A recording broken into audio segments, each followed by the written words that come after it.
ലോകത്തെ 120 രാഷ്ട്രങ്ങളിൽ നിരോധിക്കപ്പെട്ട ആണവായുധം കഴിഞ്ഞാൽ ഏറ്റവും കൂടുതൽ ഭയപ്പെടുന്ന ആയുധവുമാണ് ക്ലസ്റ്റർ ബോംബുകൾ. അത്തരം മിസൈലുകളാണ് ഇപ്പോൾ ഇറാൻ ഇസ്രയേലിന് നേരെ കഴിഞ്ഞ ആക്രമണങ്ങളിൽ ഉപയോഗിച്ചിരിക്കുന്നത്. ഇത് ഇസ്രയേലിന്റെ ഔദ്യോഗിക പത്രമായ ടൈംസ് ഓഫ് ഇസ്രയേലാണ്. ഇതിൽ പറയുന്നു, ഇറാൻ ഇസ്രയേലിന് മുകളിൽ വലിയ രൂപത്തിലുള്ള നാശം വിതറുകയാണ്. ഇറാൻ ക്ലസ്റ്റർ മിസൈലുകൾ ഉപയോഗിച്ചുകൊണ്ട് പ്രതിസന്ധി സൃഷ്ടിക്കുന്നു എന്നാണ് ഇസ്രയേൽ പറയുന്നത്. 20 ചെറിയ ബോംബുകൾ അടങ്ങിയ മിസൈൽ ക്ലസ്റ്റർ മിസൈലുകളാണ് ഇപ്പോൾ ഇറാൻ ഉപയോഗിച്ചിരിക്കുന്നത് എന്നാണ് ഇസ്രയേൽ പറയുന്നത്. യഥാർത്ഥത്തിൽ ഈ ചിത്രത്തിൽ ഇതിന്റെ വീഡിയോ നമ്മൾ ഒരുപക്ഷെ കഴിഞ്ഞ ദിവസം കണ്ടിട്ടുണ്ടാകും. ധാരാളം ചെറിയ ബോംബുകൾ, ഇതിൽ എണ്ണി നോക്കിയാൽ 20 അല്ല, ഏകദേശം 30ഓളം ചെറിയ ബോംബുകൾ ഇതിനകത്ത് നമുക്ക് കാണാൻ സാധിക്കും. ഇതാണ് കഴിഞ്ഞ ദിവസം ഇറാൻ ഉപയോഗിച്ചിരിക്കുന്നത്. ഇത് ഇറാൻ ആദ്യമായിട്ടല്ല ഇസ്രയേൽ നേരെ ഉപയോഗിക്കുന്നത്. കഴിഞ്ഞ ജൂൺ മാസത്തിലുണ്ടായ 12 ദിവസത്തെ യുദ്ധത്തിലും സമാനമായ രൂപത്തിലുള്ള ആയുധം ഉപയോഗിച്ചിട്ടുണ്ട്. അതോടൊപ്പം തന്നെ ഹൂത്തികളും ഇസ്രായേലിനെതിരെ സമാനമായ ആയുധം ഉപയോഗിച്ചിട്ടുണ്ട്. എന്തുകൊണ്ടാണ് ഈ മിസൈൽ അല്ലെങ്കിൽ ക്ലസ്റ്റർ ബോംബുകൾ പല രാഷ്ട്രങ്ങളിലും നിരോധിച്ചിരിക്കുന്നത്? എങ്ങനെയാണ് ഇത് പ്രവർത്തിക്കുന്നത്? എന്താണ് ഇതിന്റെ നാശം എന്ന് നമുക്ക് പരിശോധിക്കാം. ഈ കാണുന്ന ഈ മിസൈൽ ഏകദേശം 1 കിലോമീറ്റർ മുകളിൽ അല്ലെങ്കിൽ 5 കിലോമീറ്റർ മുകളിൽ, ഇത്ര മുകളിൽ എത്തുന്ന സമയത്ത് അത് സ്വയം പൊട്ടിപ്പിളരുകയും ധാരാളം ബോംബുകൾ അതിനുള്ളിൽ നിന്ന് പുറത്തേക്ക് വരികയും ചെയ്യും. പക്ഷെ ഈ ബോംബുകൾക്ക് പ്രത്യേകമായി ഗൈഡഡ് സംവിധാനങ്ങളോ പ്രൊപ്പല്ലറുകളോ ഒന്നും ഉണ്ടാവുകയില്ല.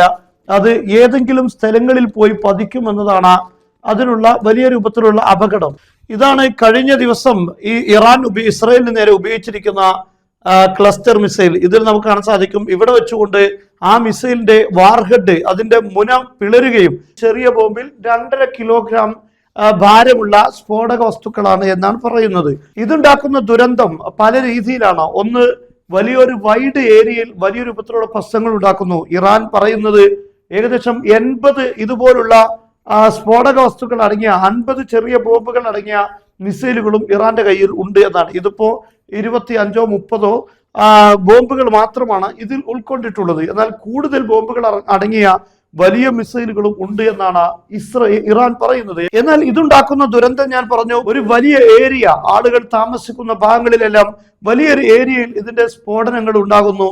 ഇനി ഇതിലുള്ള പല ബോംബുകളും പൊട്ടാതെ ഭൂമിക്കടിയിൽ നിൽക്കുന്നു. പൊട്ടാതിരിക്കാൻ വേണ്ടി പ്രത്യേകം ചില സംവിധാനങ്ങൾ ഇതിന്റെ ഉള്ളിലുള്ള, ഇതിന്റെ അകത്തുള്ള ബോംബുകളിൽ ചെയ്തു വെക്കുകയും ചെയ്യുന്നുണ്ട്. ഇത് വർഷങ്ങളോളം മണ്ണിൽ കിടക്കുകയും ഒരു കുഴിബോംബ് പോലെ ആളുകൾ അതിലൂടെ നടന്നു നീങ്ങുന്ന സമയത്ത് പൊട്ടിത്തെറിക്കുകയും ചെയ്യും. അങ്ങനെ ആളുകൾക്ക് അംഗവൈകല്യങ്ങൾ, അതുപോലെ മരണം, ഇത്തരം കാര്യങ്ങൾ വർഷങ്ങളോളം ആ ഭൂമിയിൽ നീണ്ടു നിൽക്കും എന്നതാണ് ഇതിന്റെ ഗുരുതരമായ സാഹചര്യം. ഇത് ഞാൻ പറഞ്ഞു, ആദ്യമായിട്ടല്ല ഇസ്രയേലിന് നേരെ ഇറാൻ ഇത് ഉപയോഗിക്കുന്നത്.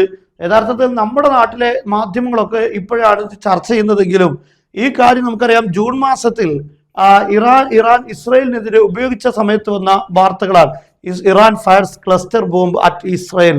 What are the cluster bomb and why does the world fear dum? എന്തുകൊണ്ടാണ് ലോകം ഇതിന് ഭയപ്പെടുന്നത്? ഇത് ഒരുവിധം എല്ലാ അന്താരാഷ്ട്ര മാധ്യമങ്ങളും റിപ്പോർട്ട് ചെയ്തിട്ടുള്ള വാർത്ത തന്നെയാണ്.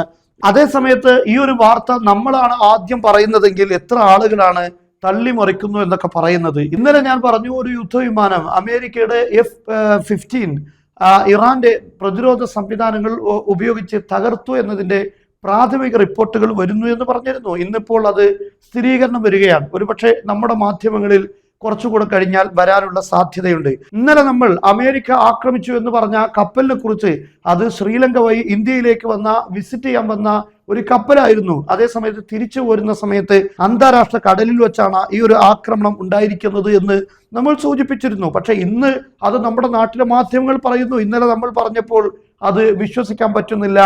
അതെല്ലാം ഇറാന്റെ തീരത്തുള്ള കപ്പലുകൾ തന്നെയാണ് തവിട് പൊടിയാക്കിയിരുന്നത്. ഇങ്ങനെയൊക്കെ പറഞ്ഞെങ്കിലേ ചില ആളുകൾക്ക് സമാധാനമാവുകയുള്ളൂ. നമ്മളെ സംബന്ധിച്ചിടത്തോളം ഒരു വാർത്ത ലഭിക്കുമ്പോൾ അതിന് ഒരുപാട് സോഴ്സുകൾ പരതി അത് ശരിയാണോ എന്ന് ഉറപ്പുവരുത്തിക്കൊണ്ടാണ് പലപ്പോഴും പറയാറുള്ളത്.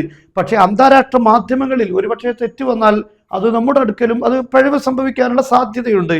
കാരണം നമ്മളാരും അവിടെ പോയി കണ്ട് റിപ്പോർട്ട് ചെയ്യുന്നതല്ല. എന്ന് മാത്രമല്ല, നമ്മുടെ നാട്ടിലെ മലയാള മാധ്യമങ്ങളൊന്നും അങ്ങനെയല്ല ഈ റിപ്പോർട്ടുകളൊന്നും നൽകുന്നത്. ഇതെല്ലാം അന്താരാഷ്ട്ര മാധ്യമങ്ങളെ അവലംബിച്ചുകൊണ്ടാണ് പറയാറുള്ളത്. പക്ഷെ ചില ആളുകൾ നമ്മൾ ഈ വാർത്ത ആദ്യം പറയുമ്പോൾ അവർ കേൾക്കാത്തതാണ് എന്നതാണ് ഇത് തള്ളാണ് അല്ലെങ്കിൽ കളവാണ് എന്നൊക്കെ പറയാൻ വേണ്ടി അവർ ന്യായമായി പറയുന്നത് മറ്റു മാധ്യമങ്ങളൊന്നും നമ്മുടെ നാട്ടിലെ മീഡിയകളൊന്നും ഇത് പറഞ്ഞിട്ടില്ലല്ലോ, നിങ്ങൾ മാത്രമാണല്ലോ ഇത് പറയുന്നത്. പക്ഷെ മണിക്കൂറുകൾക്ക് ശേഷം അല്ലെങ്കിൽ തൊട്ടടുത്ത ദിവസം നമ്മുടെ മലയാള മാധ്യമങ്ങളിൽ വരും. ആ സമയത്ത് ഒരുപക്ഷെ അവർക്ക് ഉൾക്കൊള്ളാൻ സാധിക്കുമെന്ന് ഞാൻ മനസ്സിലാക്കുകയാണ്. സാധാരണഗതിയിൽ നമ്മൾ പറഞ്ഞ പല വാർത്തകളും തൊട്ടടുത്ത ദിവസം അല്ലെങ്കിൽ മണിക്കൂറുകൾക്ക് ശേഷം നമ്മുടെ നാട്ടിലെ മാധ്യമങ്ങളിലൊക്കെ റിപ്പോർട്ടുകൾ വരാറുണ്ട്. എന്ത് കേൾക്കുമ്പോഴേക്ക് ഇങ്ങനെയുള്ള ഒരു പ്രതികരണം നടത്തുന്ന ആളുകളോട് നമുക്കൊന്നും പറയാനില്ല, സഹതാപം മാത്രമേ ഉള്ളൂ എന്ന് ഓർമ്മപ്പെടുത്തുകയാണ്. അതുകൊണ്ടാണ് ഞാനിപ്പോൾ ഇസ്രയേലിന്റെ തന്നെ പത്രങ്ങൾ ഇതിന് ഉദ്ധരിച്ചുകൊണ്ട് കാര്യങ്ങൾ പറഞ്ഞിട്ടുള്ളത്. ഇതാണ് ഞാൻ കഴിഞ്ഞ ദിവസം പറഞ്ഞത്. ഇത് തസ്നീം, ഇറാന്റെ മീഡിയ ആണ്. വക്കാലത്ത് തസ്നീം ഇസ്കാത്തു ത്വാഇറ അംരീകിയ മിൻ നൗഇ F-15 أفادت وكالة التسنيم الإيرانية بأن الدفاعات الجوية الإيرانية أسقطت طائرة مقاتلة أمريكية من نوع F-15.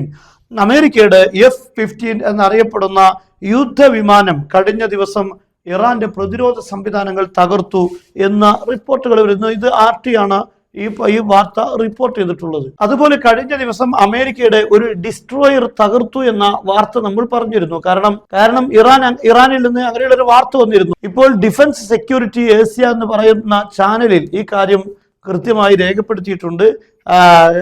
ഇറാന്റെ റവല്യൂഷണറി ഗാർഡ് ഈ വാർത്തകൾ പറയുകയും മാത്രമല്ല ഈ തകർത്തതിന്റെ സാറ്റലൈറ്റ് ചിത്രങ്ങൾ പങ്കുവെച്ചുകൊണ്ടാണ് ഇപ്പോൾ ഈ ചാനൽ ഇത് പുറത്തുവിട്ടിട്ടുള്ളത്.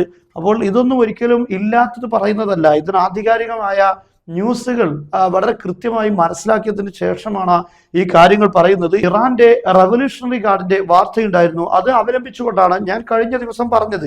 ഇപ്പോൾ അത് മറ്റു മീഡിയകളും ഉദ്ധരിച്ചിട്ടുണ്ട് എന്ന് നമ്മൾ മനസ്സിലാക്കുക. അതുപോലെ ഇന്ന് വളരെ പ്രധാനപ്പെട്ട മറ്റൊരു വാർത്തയാണ് ലെബനാനിലെ ഹിസ്ബുള്ള ഇസ്രായേലിനെതിരെ ശക്തമായ തിരിച്ചടി നൽകുന്നു. 2 മെർക്കോബ ടാങ്കുകൾ ഇസ്രായേലിന്റെ 2 മെർക്കോബ ടാങ്കുകൾ തകർത്തിട്ടുണ്ട് എന്നാണ്. ഹിസ്ബുള്ള യൻഷുർ മഷാഹിദ് ലിസ്തിഹ്ദാഫി ദബ്ബാബ മെർക്കാബ ഇസ്രായേലിയ في جنوب لبنان. حزب الله ينشر مشاهد لاستهداف دبابة مركبة إسرائيلية في جنوب لبنان. ലബനാനിൽ ഇസ്രായേലിന്റെ ഒരു മിർക്കവ ടാങ്ക് തകർത്തതിന്റെ വീഡിയോ ഹിസ്ബുള്ള പുറത്തുവിടുന്നു. ഇതോടൊപ്പം ഹിസ്ബുള്ള പറഞ്ഞ മറ്റൊരു വീഡിയോ കൂടെ അതിന്റെ കൂടെ ഉണ്ടായിരുന്നു. അതാണ് ഞാൻ 2 മിർക്കോവ എന്ന് പറഞ്ഞത്. ഇത് റഷ്യൻ ചാനലായ RT ആണ്. RTയിൽ ഈ വാർത്ത വന്നിട്ടുണ്ട്. കാരണം ഇതിനെ തകർക്കുന്നതിന്റെ വീഡിയോ അടക്കമാണ് ലബനാനിലെ ഹിസ്ബുള്ള പുറത്തുവിട്ടിരിക്കുന്നത്. ഇതാണ് ആ വീഡിയോ. ഇതിന് താഴെ തന്നെ ആ വാർത്ത വന്നിട്ടുണ്ട്.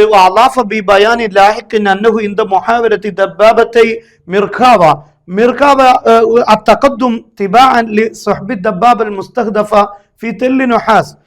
തെൽ നുഹാസ് എന്നറിയപ്പെടുന്ന ഭാഗത്ത് തകർത്ത ഒരു ടാങ്ക്, ആ ടാങ്കിനെ പിൻവലിക്കാൻ വേണ്ടി 2 മിർക്കോബ ടാങ്കുകൾ കൂടെ കടക്കാൻ വേണ്ടി ശ്രമിക്കുന്ന ഘട്ടത്തിൽ ബലദത്ത് കഫർകിലയിലേക്ക് 2 ടാങ്കുകൾ കൂടെ കടന്നു വരുന്ന സമയത്ത് ഇസ്തഹ്ദഫഹുമാ മുജാഹിദു അൽ മുഖാവമ അൽ ഇസ്ലാമിയ ബി സവാരിഖ് അൽ മുവജ്ജഹ, ഗൈഡഡ് മിസൈൽ ഉപയോഗിച്ചുകൊണ്ട് അത് ആ 2 മിർക്കാവെ നേരിട്ടു. അജ്ബറു ഖുവ്വാത്തിൽ അദുബ് അൽ ഇസ്രായേലി അൽ ഇഖ്ലാഇൽ ഇസാബാത്ത് തഹ്ത ഗിതാഇ ദുഖാനി കസീബ്.